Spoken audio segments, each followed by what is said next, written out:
શ્રીમદ નારાયણ મિત્રો, આજે આપણે સાંભળીશું કે પ્રભુ શ્રી રામે માતા સીતાની ગોત કેવી રીતે કરી હતી. તો સાંભળો. સીતાજીની ગોતમાં સુગ્રીવે વાનરોને ચારે દિશામાં મોકલ્યા. સુગ્રીવના સંદેશાથી ચારે તરફ વાનરો રીંછો આવવા લાગ્યા અને હજારોની સંખ્યામાં રીંછ વાનર ભેગા થઈ ગયા. સૌએ પ્રભુને પ્રણામ કર્યા. ત્યાર પછી બળવાન વાનરોની આગેવાનીમાં વાનરોની 3 ટુકડી બનાવી. ત્રણેય દિશામાં સુગ્રીવે સીતાજીની ગોત કરવા રવાના કર્યા.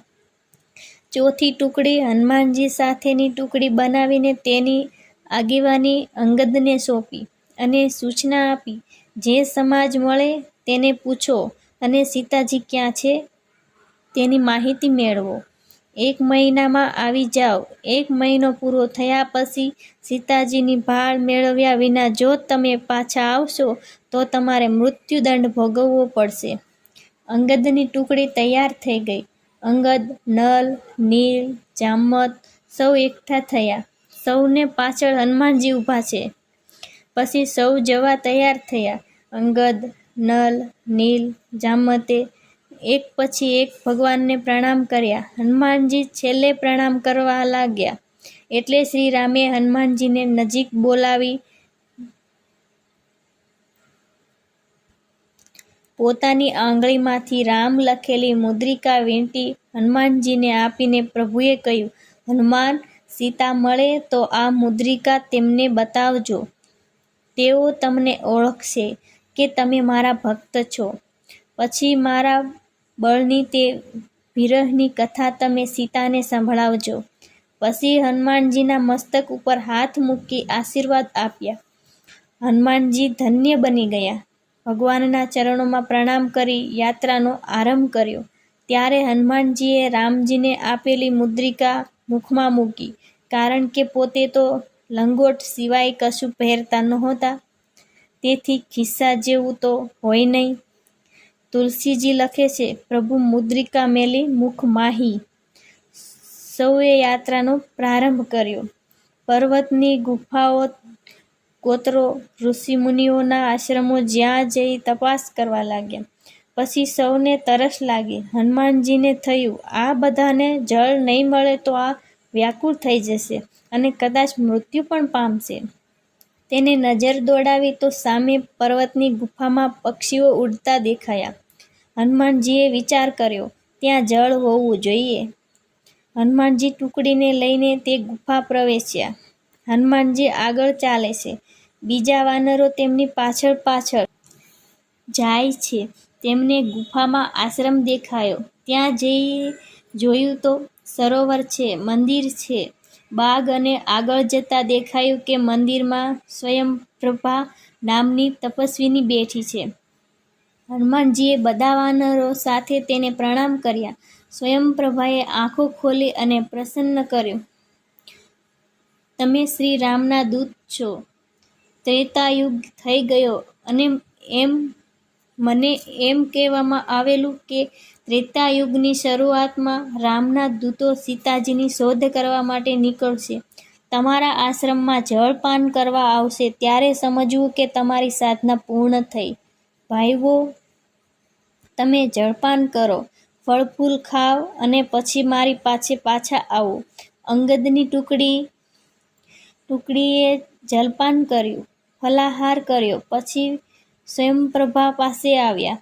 ત્યારે તે બોલ્યા, તમે સીતાજીની શોધ કરવા નીકળ્યા છો તો તમે તમારી આંખો ખુલ્લી રાખીને ફરો છો કે બંધ રાખીને? આવું સાંભળતા અંગદને અપમાન જેવું લાગ્યું. ત્યારે સ્વયંપ્રભા કહેવા લાગ્યા, અંગદ, ખોટું નહીં સમજો. ભક્તિની શોધ આંખો બંધ રાખીને કીર્તન કરતા કરતા કરવી જોઈએ. માટે તમે સૌ તમારી આંખો બંધ કરો, હું તમને સમુદ્ર કિનારે પહોંચાડી દઉં છું. આખી ટુકડીએ આંખો બંધ કરી પ્રભુ રામનું સ્મરણ કર્યું અને આંખો ખુલી જોયું તો સૌ સમુદ્ર કિનારે આવી ગયા હતા.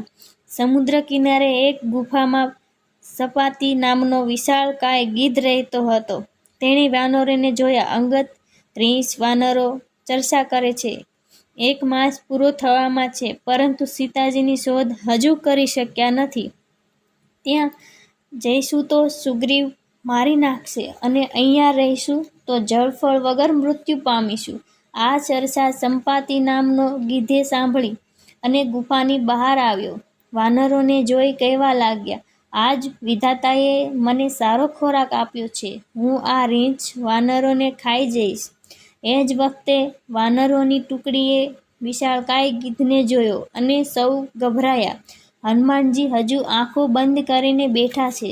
અંગદે નિરાશ થઈને કહ્યું, આપણા કરતાં તો જટાયુ સારો, કે શ્રીરામનું કાર્ય કરતાં મૃત્યુ પામ્યો. જટાયુ એવું નામ સાંભળીને સંપાતિએ પૂછ્યું, શું તમે મારા ભાઈને ઓળખો છો? શું તેનું મૃત્યુ થયું છે? અંગદ કહે, હા.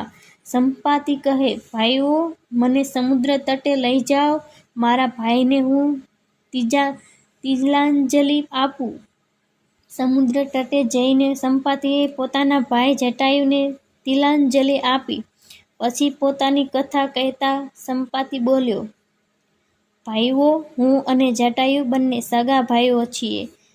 યુવાનીમાં અમે અભિમાનમાં અને યુવાનીના જોશમાં સૂર્યને પકડવા ગયા. તે સમયે મારો ભાઈ સૂર્યની ગરમી સહન કરી શક્યો નહીં, એટલે પાછો આવી ગયો અને હું છેક જવા લાગ્યો અને મારી પાંખો ખલાસ થઈ ગઈ. હું ધરતી પર પટકાયો. ચંદ્રમા નામના એક સંતે મને ગોદમાં લીધો અને મને કહેવા લાગ્યા, ત્રેતાયુગમાં સીતાજીની ગોત કરવા માટે રામજીના દૂતો સાગર કિનારે આવશે.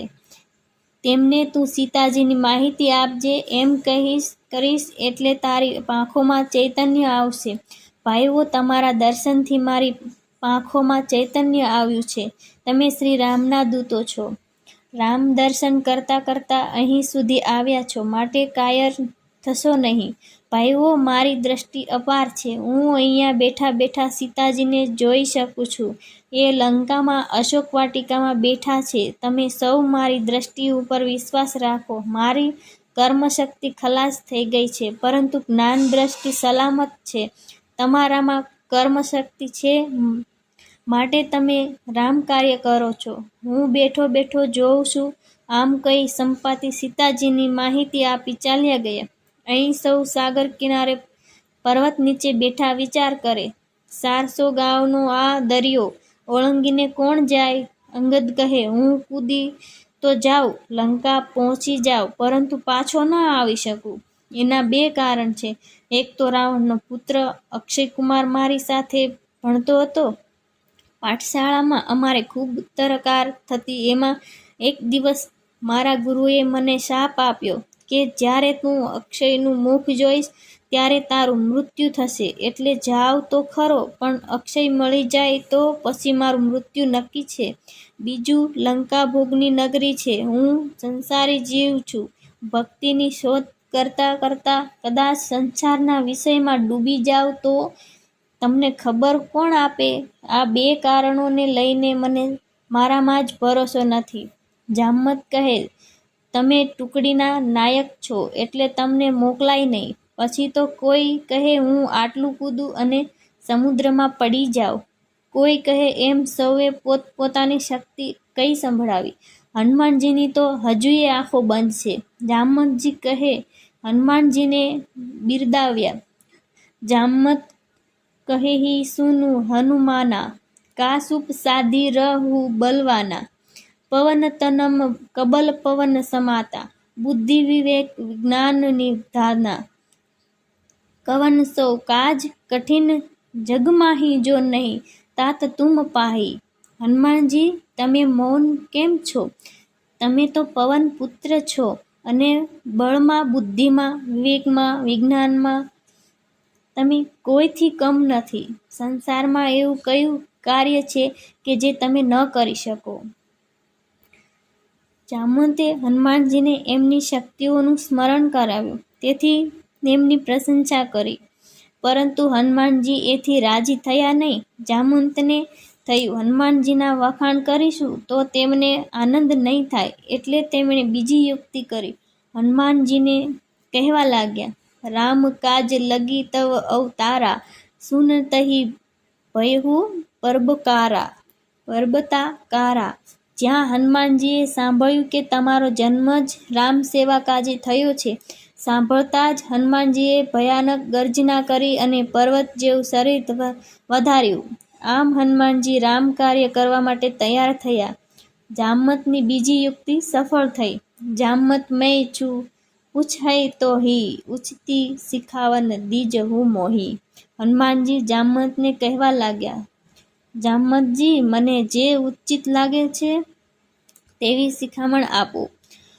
જામત કહે, હનુમાનજી, તમારે લંકા જઈને રામજીએ જે મુદ્રિકા અને સંદેશ આપ્યો છે તે સીતાજીને કહી સંભળાવવાનો.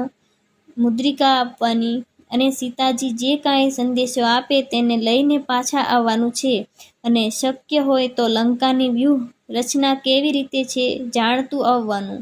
તમે જે સમાચાર લાવશો તેના આધારે ભગવાન સેના લઈ જશે, રાક્ષસ કુળનો રાવણ સહિત વિનાશ કરશે. પછી સીતાજીને લઈ રામજી પાછા આવશે, ત્યારે ત્રિલોકમાં શ્રી રામના કીર્તિગાન સાથે તમારી પણ કીર્તિ ગવાશે, અને તે ગાનારા, સાંભળનારા, સમજનારા બધા પરમ પદને પામશે. આમ શિખામણ જામતજીએ હનુમાનજીને આપી.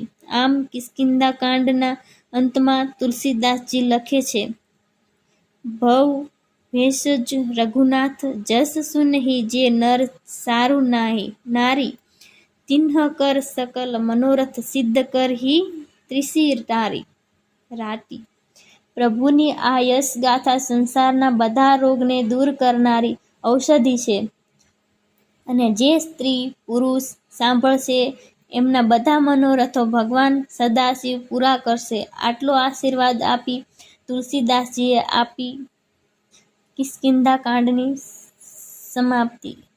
ઇતિ શ્રી રામચરિત માનસને સકલ કલી કલુષ વિઘ્નશનો નામ, કિષ્કિંધા કાંડ શ્રી રામચરણે અર્પણ. રામ ભક્ત હનુમાન કી જય. બોલો સિયાવર રામચંદ્ર ભગવાન કી જય. મિત્રો, આપણે સાંભળ્યું કે ભગવાન શ્રી રામે સીતાજીની ગોત કેવી રીતે કરી. વિડીયો પસંદ આવે તો શેર કરજો, લાઈક કરજો અને કોમેન્ટમાં જય સીતારામ જરૂર લખજો.